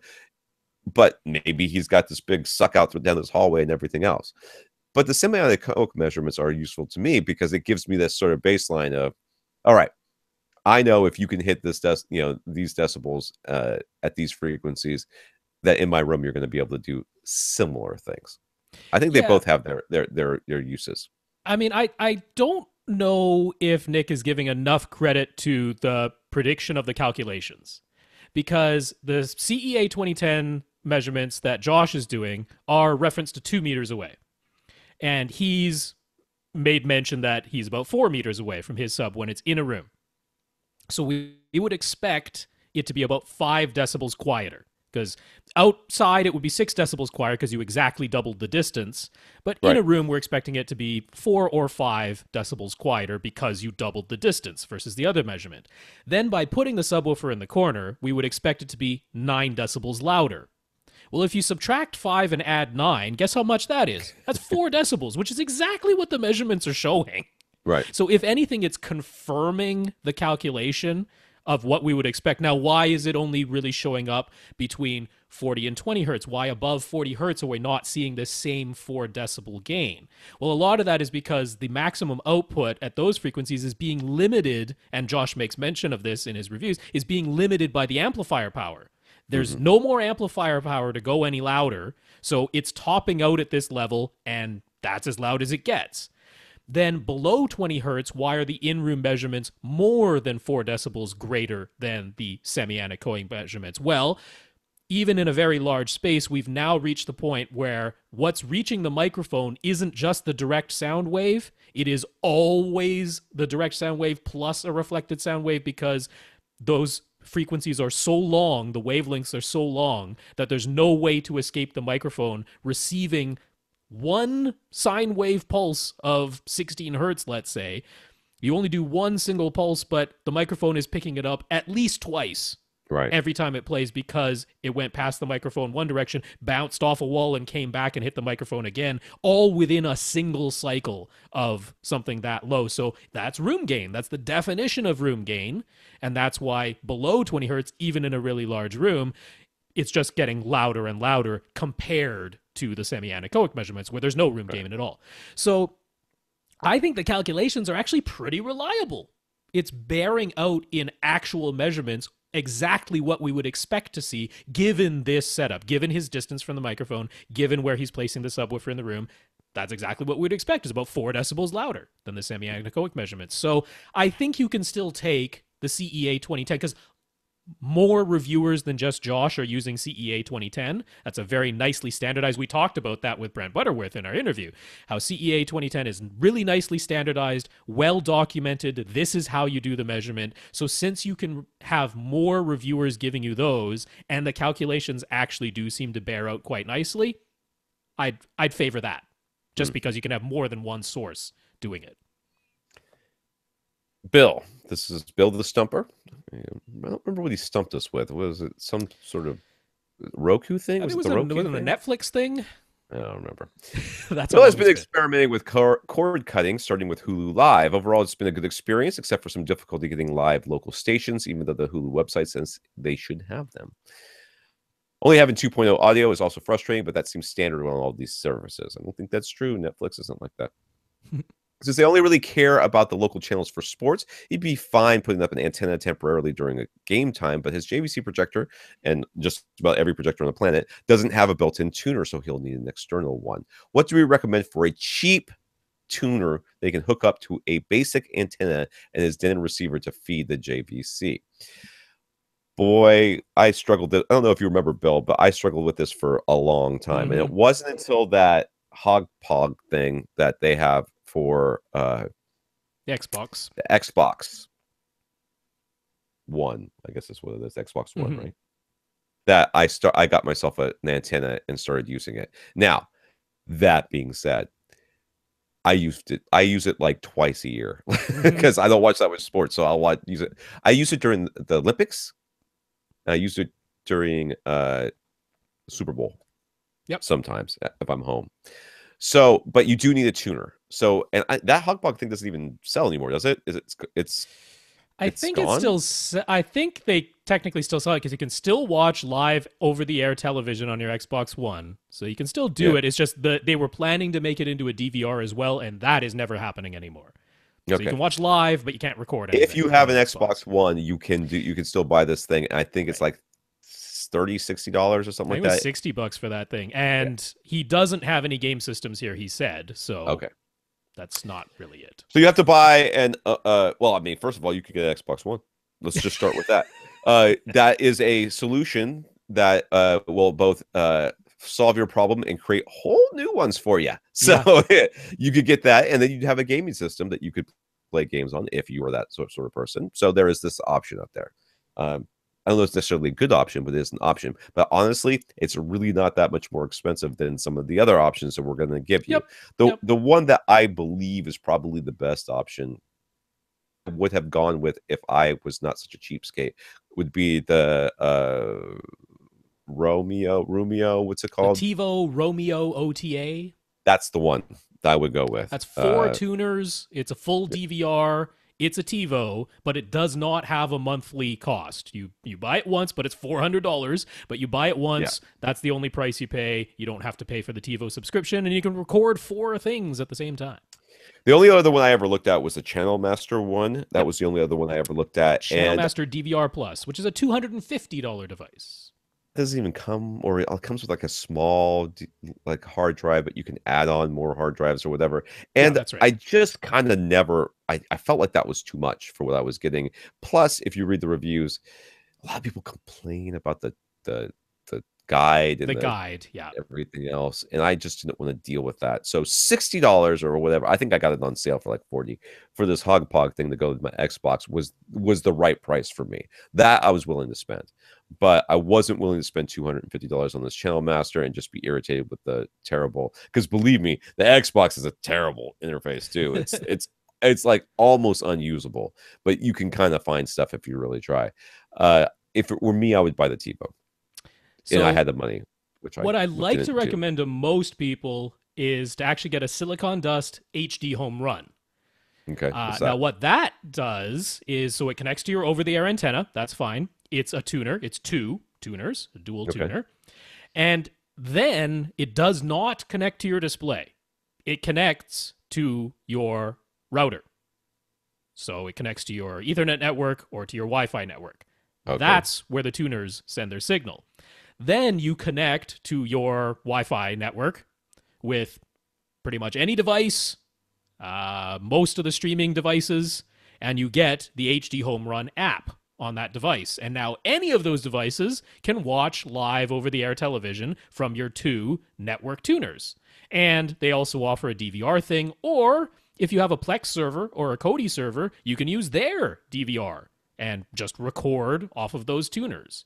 So you don't have to pay extra for Silicon Dust's online DVR service. You can just have a Plex server or a Kodi server, and that becomes your DVR. So that's what I like to recommend to most people, because that lets you watch it on all kinds of devices. You can watch it on your phone, your tablet, pretty much any streaming device, any video game system, most smart TVs. You can get the HD Home Run app directly on the television itself, and then anything that connects to your network now has access to tuners. But even that, which is about $70, is more than what he's really looking to do, which is he just wants to be able to watch live TV once in a while, which means I would just go with Amazon's #1 selling ATSC tuner. It's one tuner. It doesn't have a guide. It actually does let you pause and rewind live TV if you stick a USB thumb drive into it. So it's not completely useless as far as pausing live TV, but it's one tuner. It's $33. So it's a company called One by One. I have no idea who that is, but it's an ATSC tuner. It's got an HDMI output. You can pause live TV if you plug a USB thumbstick into it. It's $33. It's the #1 seller on Amazon. Got pretty good ratings. I think that's really all you need for your situation, Bill. Oh, there you go. So based on our discussion, am I on the right plane thing here? I got lost. Yeah, based on our discussion, he took the time and tried a temporary dual subwoofer setup by borrowing an SVS SB1000 from another room, placing it in the front left corner of his 19 by 13 by 8 foot room. Diagonally opposite, his SVS PB13 Ultra in the rear right corner. So that's a little bit of a mismatch, but that's okay. Even before running Odyssey, the measured results looked more linear, especially in the lowest bass. And after running Odyssey, the bass measured as being more linear, both higher and lower than before, with just one subwoofer. Plus, the dip at 50 hertz that he had before is gone. So I guess we're seeing the room correction results here. Yeah, so at the moment, I'm showing this was with one subwoofer. So we can see that before correction is the green trace, and it's really quite jagged. And then after Odyssey correction, it's pretty darn smooth, but there's one dip right around 50 hertz. Not a gigantic dip, but there's still a dip there. Now, when he put the SB1000 in the diagonally opposite corner, first of all, just looking at that green trace, no EQ applied at all, it's still squiggly, but it's not as squiggly, and the ups and downs are not as severe. So it evened things out a little bit all on its own. Then with EQ applied, it's really, that's the red trace in what I'm showing right now, really quite flat and linear and no dips. That 50 hertz dip is gone. So it improved the situation objectively when he measured it. Okay. So, however, when he's listening to actual content, he's not sure that he hears much of a difference. But then again, he is switching back and forth between the two Odyssey configurations, which is a lot easier now thanks to the Odyssey Editor app. But it still takes at least a few minutes to save and load different Odyssey configurations. So it's too long for audio memory to be reliable. All of that said, he had to turn the SB1000 up fairly high to get it to level matched, and it's slightly goosed where he likes it. So he's thinking if he gets his 2000 series subwoofer and he decides to go for duals. So he's thinking that's what he'll do, 2000 series. So he like a small footprint. So SB2000 or PC2000, he's asking. PC2000. But this is not uncommon. We've talked about this before. When you first get dual subwoofers, first of all, objectively, you have better response. Okay, Which is cool. Yeah. This is exactly what we say. You add a second subwoofer, things get more uniform and get a little bit flatter, which is what you've experienced. Yes, it's still jagged, but it's also much easier to EQ in the end. So you end up with a much better looking line. Now, you actually ended up with a better looking line before you started EQing, which is what you wanted. Now, when you first start with a second subwoofer, the first thing you'll notice, and we've said this before in this podcast, is things will sound quieter. It will sound like there's not as much bass in your room until you need it, at which time there will be more bass than you ever thought you could need in that room. And it's not because it's louder, it's because there is no longer those dips and humps that your receiver was having to deal with before. When it plays a test tone and there's a huge spike at some frequency, well, that means it has to take that into consideration and maybe makes everything a little quieter, or it doesn't take into consideration, and whenever that hits, your room absolutely shakes and you're like, ugh. it's too much. But you also were hearing stuff that you shouldn't have been hearing before. Now all that's gone. You're only hearing what you're supposed to be hearing, and your bass comes in when it's needed and it's gone when you don't. So saying that you're not hearing much of a difference right now, I think is probably because you haven't spent enough time listening to it. Once you do, you will quickly realize, at least in my opinion, this is what this is what happened to me. Like I first started listening to stuff, I was like, I don't know, it sounds kind of the same most of the time, but most of the time there's not explosions, and most of the time there's not a lot of deep bass. And even now, after years of having 2 subs, I am still occasionally taken by surprise when my subs kick in. I'm like, all right, yes, they can do that. I forgot about that. It's been a while since they've had to. Yeah, I often say it's one of those very noticeable by its absence experience. Yeah. You get used to the dual subs, and then you go back to one, and you're like, oh yeah, that's I want my dual subs back. So it's very often more noticeable that way. Once you've gotten used to the duals, you don't want to go back. I agree with Tom. A PC 2000 would be ideal here. You got a PB 13 Ultra. You can leave it ported, which he already has. You add a PC 2000, which has the nice small footprint. Zero worries about output capabilities in your room size. Off you go. Yeah. Brandon, this comes from Facebook. First, an update. Brandon had asked previously about using Zone 2 to drive some speakers out on his patio while playing the same audio in his theater. We suggested using Yamaha's MusicCast system so they could retain full surround sound in the theater, while the MusicCast system automatically down mixed to 2-channel for the patio. He wound up going with a 2-receiver solution instead. He just really liked the looks and feature set of the Marantz SR7011, and he had a Pioneer 1020 on hand. So by feeding the Zone 2 HDMI output to the Marantz to the Pioneer can decode the same surround sound signal as what was playing in the theater, and it can down mix that to 2-channel for the patio. So that's just working fine. Yeah. So good. Yep, I'm happy to hear it. We didn't necessarily talk about that solution for Brandon in particular, but we did talk about a 2-receiver solution for a similar Zone 2 setup. Very same idea. Wants to retain surround sound in the main theater, but then be able to have the same audio playing out on the patio. So that's kind of what you need to do, because if you just tried to use the Zone 2 outputs of the Marantz, the source would have to be set to 2-channel. There's no way to keep the source as surround sound and have it work in Zone 2 with the Marantz. So the Yamaha MusicCast system is nice because it lets you do that, but if you got 2 receivers, also totally works. So congrats, Brendan. I'm glad that worked out. So Brandon's theater area is 16 by 12 by 8. It's all divisible by 4, by the way. But it's open at the back, and he's sitting around 13 feet from his screen and front speakers. At the moment, he has a single SVS PB12 NSD. The only real option for placing a second subwoofer would be directly behind the seats. Would it still make sense to go for dual subs given his setup? Where is the first one? Up front. First sub is up front.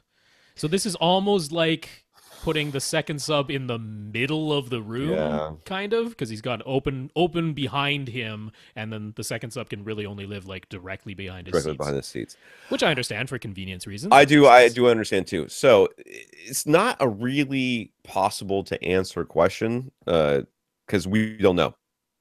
Yeah, we don't know how uneven your response is right now. We don't know how bad the response is at your primary position with only one sub. We don't know what this will do to it once it gets there. I mean, there's a million options of what could be happening. What I could say is, could you put one sub behind your seat on the left of the couch and the second sub behind your seat on the right of the couch? Could they you can move both back there. Could they both live there on either side of your couch? Because that'll work pretty nicely. That should be equal. I mean, about in the middle of the room, if that's where he's sitting, is about in the middle of the room. You can use them as end tables too. Right. And they would, but it's open at the back, right? It's open behind him, yeah. He's sitting 13 feet from front to screen. His area is 16 by 12 by 8, but it's open at the back, which means it's infinity by 12 by 8. Yeah. So we don't know that he's actually sitting in smack dab in the middle of this space. No, but I'm thinking that if one sub at the front of the room, one sub directly behind your seat with open space behind you, we don't know what that's going to do. I mean, you can play with the phase manually, but we don't know what that's going to do. But if you have both of them just on either side of your couch, that's going to work out pretty nicely. So that's my suggestion to you. Yeah, well, this next question really kind of goes into this anyway. So he already owns a Martin Logan Dynamo sub. Is it's a mismatch to his SVS PB12 NSD, but would it still be worth trying out as his dual sub in this sort of setup? And that answer to that question is yes. You should do what Rob just suggested to see how that works. It could work very well. It could not. We won't know until you try it. So you could definitely try it. And since you've already got a sub there, you might as well and see how it works out. When you already own the two subs, absolutely perform the experiment. I mean, why not perform the experiment? Yeah. So how much does it matter if one sub is ported and the second sub is sealed? 0. It matters 0 as long as they're both appropriate for your space. That's right. So if you have a sealed sub and a ported sub, but both of them can fill your room with sound and play linearly, it doesn't make any difference that there's a port or not. It's just a different design choice. I mean, super technically, yes, one of them is typically getting quieter at the very lowest frequencies more quickly than the other. Right. But even that isn't a guarantee. I mean, there are plenty of sealed subs that also have a filter on the bottom of them, so their roll-off is just as steep as a ported sub. It depends on the exact subs that you're using. Yeah, we certainly can't make a generalization like you can only use two sealed together, you can only use two ported together. No, most of the time, as long as they both have sufficient output capability and extension for your room size, it's fine to use ported and sealed together. 100%. So his speakers are golden here. He likes the way they sound, and using a SuperSat center was a big help when it came to some of the size constraints he's dealing with. So for his front, left, right speakers, he'd like to upgrade to towers. He was considering the Triton 2 Plus. Then he heard us talk about how they should still be set to small and to avoid using their built-in powered subwoofers as actual subwoofers. So if he went with one of the passive Triton towers like the Triton 7, he could save money and maybe put that towards a second SVS sub. What would be his best course of action? Well, first of all, you get to listen to both of these things, whatever the ones, Triton 2 pluses and the 7s. But if I would definitely be leaning you towards the 7s. That would be mine. If you like the way they sound, if they agree, if they have the sound aesthetic that you're looking for, I mean, those powered subs aren't necessarily not doing anything. We just don't want them to actually function as subwoofers. We want them to function as, bass drivers.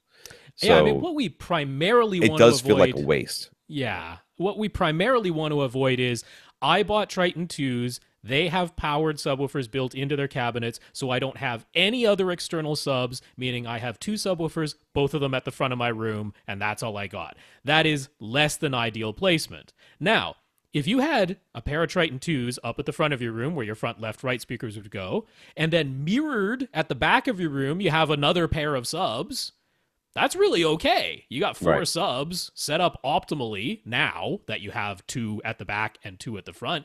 That would be totally fine, but the Triton 2s don't play as low as your SVS subwoofer does, so you're losing a little bit of the deepest extension. Right. So bring it all together, and I would suggest spend less on the front, left, right speakers. If you like Golden Ear, I got no beef with that. I like them too. I like the way they sound too. They're not completely linear, but I like their sound. It's pleasing, so totally fine. So I would spend less on the towers and get that second sub. First, try it out with the 2 subs you already have, with the placement on either side of the couch that we suggested. If that turns out to be good, then there's your answer. If you know that the 2 subs positioned like that is good, then have the 2 subs positioned like that. There's no need to also have powered subwoofers in your Triton towers. Yeah. Lastly, it says, Denon is neutral, Yamaha is bright, Yamaha is neutral, Denon is warm. All brands of receivers sound the same. He's heard or / read all of these claims. Are there real significant differences in sound? Is it all placebo? It is not placebo. It's definitely not placebo. It is just flat out parroting things other people have said and not having ever heard anything of the sort. Believe me, not a single person that has ever said that Denons are bright, Yamahas or whatever, Denons are warm, Yamahas are bright or whatever. Not a single one of those people have ever spent any time being Denons and Yamahas. If they had, they would particularly know. Blind. They definitely haven't done it blind. Yeah. none of these people could actually pick these things out with the blindfold on. You turn their back to the receiver or whatever, have them play whatever it is, or just put a blindfold over them or close their eyes. They would have no idea which receiver was playing. None. It is just parroting what they've heard online. When the differences in sound are real, because they can absolutely be real, measurable, objectively different sounds coming out of two different receivers. Totally possible. But when that's the case, this is a situation of misattribution.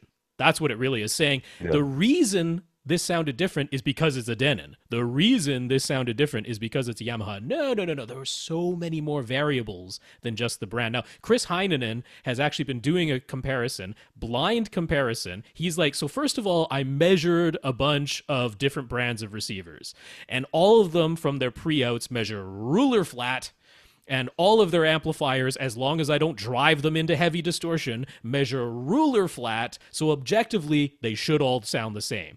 Then he mentioned this on Twitter, because he hasn't brought out his full article yet, but he mentioned on Twitter, he's like, yeah, comparing them all blind, it's nice to know that the objective measurements line up with the subjective listening. There's no difference going on. But that isn't to say that after you run Odyssey, after you run YPOW, after you run MCACC, after you manually adjust the crossovers to be at different points, after you manually adjust the EQ target curve in the Odyssey Editor app. With your, not only the new receiver you bought, but the new speakers you got. That's right. So once you've adjusted all these other variables, they can absolutely sound different. Totally possible, because you're messing with the signal before it gets to the amplifier. But objectively, subjectively, when it's blind listening, what's coming out of the preamps or the amplifiers, it's ruler flat. If you mess with the signal, you can change the sound. That's sort of the end of it. Yeah. Do we have time to do Nathan? I sure hope. We started late, so. I know, but we have to record extra stuff for the Brett Butterworth thing, and I am literally falling asleep. Well, let's get at least one more. We can do it. Nathan. Dude, we're right at the bottom of this document. We made a big chunk of this. We made a dent. That's what we want to do. Nathan is helping his parents set up a new Atmos and DTS-X system. Thank goodness there's people out there who have parents that want such things. I can't get my parents to do anything. They keep turning the subwoofer off. They're like, it sounds weird. I'm like, yeah, because your room is all tile and you refuse to put down any sort of rug. The room is 16 by 10 by 8, and the plan is to have a TV on one of the 10-foot walls with seats about 10 or 11 feet away, leaving a decent space of about 5 feet behind the seats to the back wall. The AV receiver will be done in AVR X4300H, and he's aiming to install either a 5.2.4 or a 7.2.4 configuration. In his own setup, he's using front heights and top middles, but for his parents' setup, the overhead speakers are either going to be mounted on the side walls or to the front and back walls and angled down. So it would be the best choice: front heights and rear heights, putting the overhead speakers on the side walls and then calling them top fronts and top rears, some other configuration. All right, if you're going to go 7 channels, I would probably put I put the top fronts or whatever they are going to be, the top front heights or whatever they're going to be. You're going to put them up in the corners because they're the prime elevation speakers was what I'm guessing is going with here. You're going to put those up there where they belong, and then you're going to see what the angle ends up being from their seat, which is probably going to make them front heights. Is what they'll probably end up being. Then I would put make basically top middles by putting them directly to the sides of them. I would do that. I would not do rear heights because I think they'll be too close to the surround back speakers.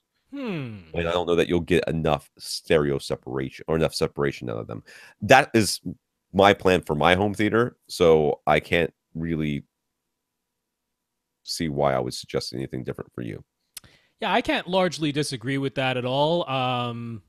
Yeah, I mean, front heights, rear heights. If you want to do Oro, that's a compatible configuration, but let's not worry about Oro 3D, because I really don't think your parents care about that. Yeah, I think the front heights are almost a given. Front wall, up high, mount them on the front wall. They're angled down at your seats. This isn't a huge room, right? It's going to be 10 feet away from that front. They're going to be 10 feet away from that front wall. So I think front heights are almost a given in here. The only question would be, is it going to be rear heights on the back wall, or you're going to call them top middles and have them on the side walls beside your seats and just way up high by the ceiling? is there any way you could just try it? Because I think that's going to answer it most of all, is if you could audition it. I think it's top middles are the absolute 100% way to go. Yeah. I mean, think about it. They're 5 feet behind them. 5 feet behind them, that's going to sound really fine. I mean, that's where top rears would go anyway. So you could call them top rears, you could call them rear heights. It's not going to matter. I'm saying if he goes for 7.0. Yeah. Are they too close to the surround backs so that they'll sound redundant? I mean, there's only one row of seats, though, so the surround backs don't have to be really highly elevated or anything like that. They'll probably end up being a little bit higher than what you think they're going to be, especially if they have normal seats, where they're trying to get over the top of them to their ears. If you go 5 point whatever it is, then rear heights are perfectly great. Yeah, I can't smash my fist and tell you that you must do rear heights or top middles that are actually mounted on high up on the sidewalls.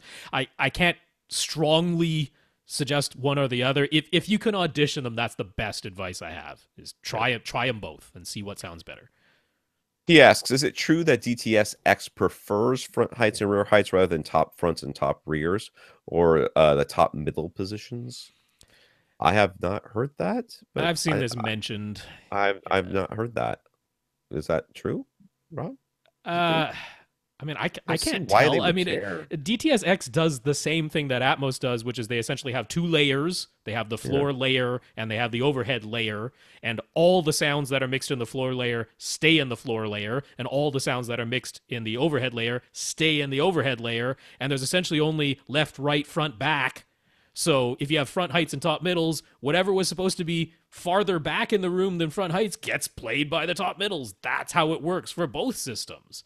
So I haven't come across in any of my experience that somehow front heights and rear heights is superior sounding in DTS-X to top fronts and top rears. It's left, right, front, back. That's really all there is.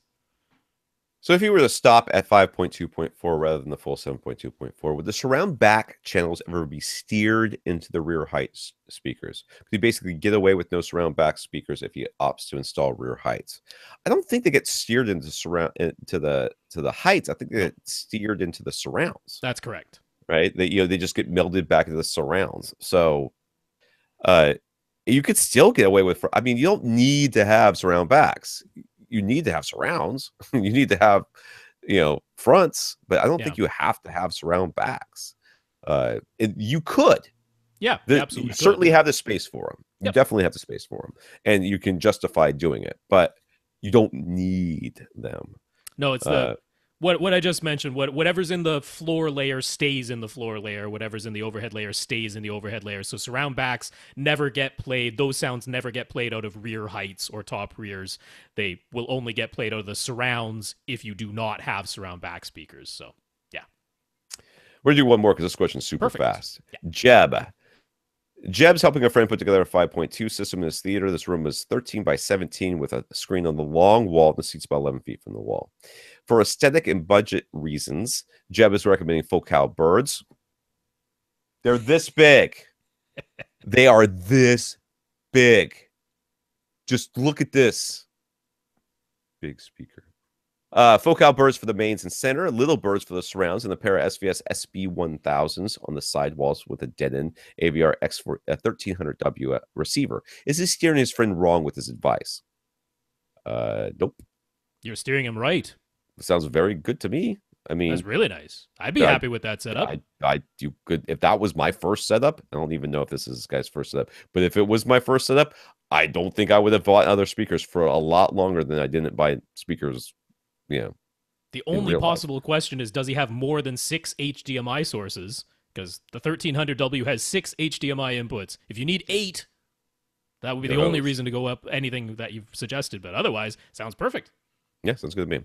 And the theoretical question he asks, 65-inch Vizio P series or a 55-inch LG OLED, if both are the same price?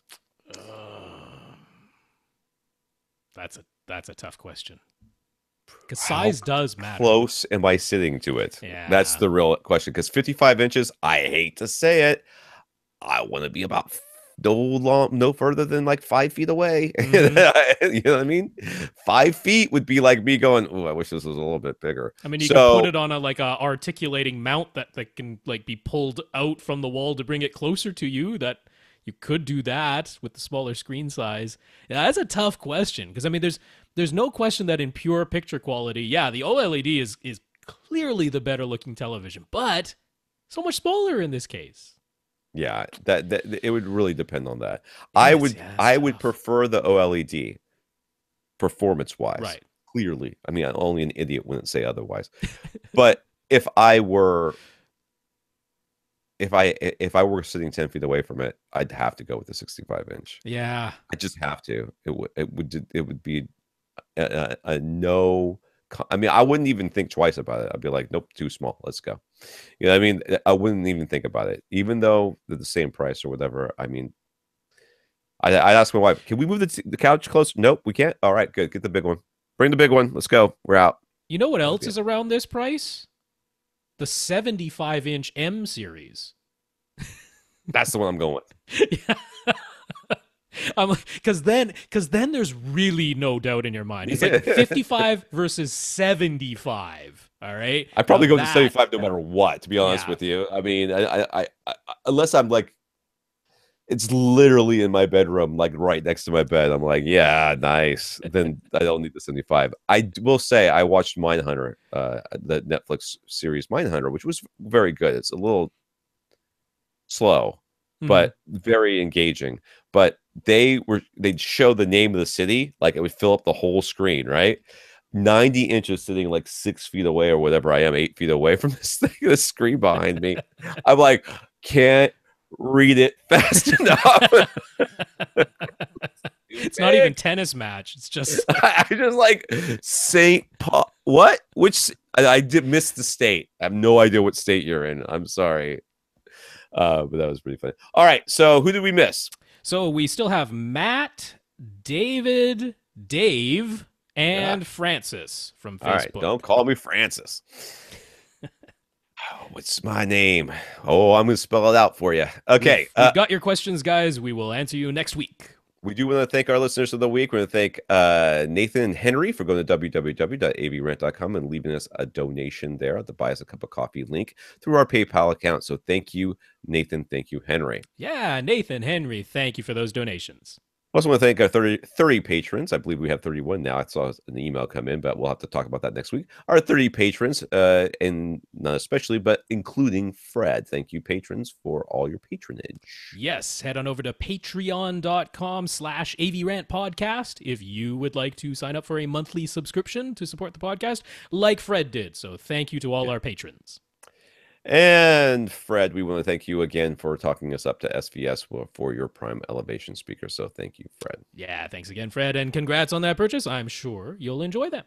I will get these speakers set up eventually, and when I do, you will all hear all about it, and I will do the Atmos thing and be Atmos-y, and then I'll start working on my wife about getting a Ultra HD Blu-ray player, which I will probably get the Sony.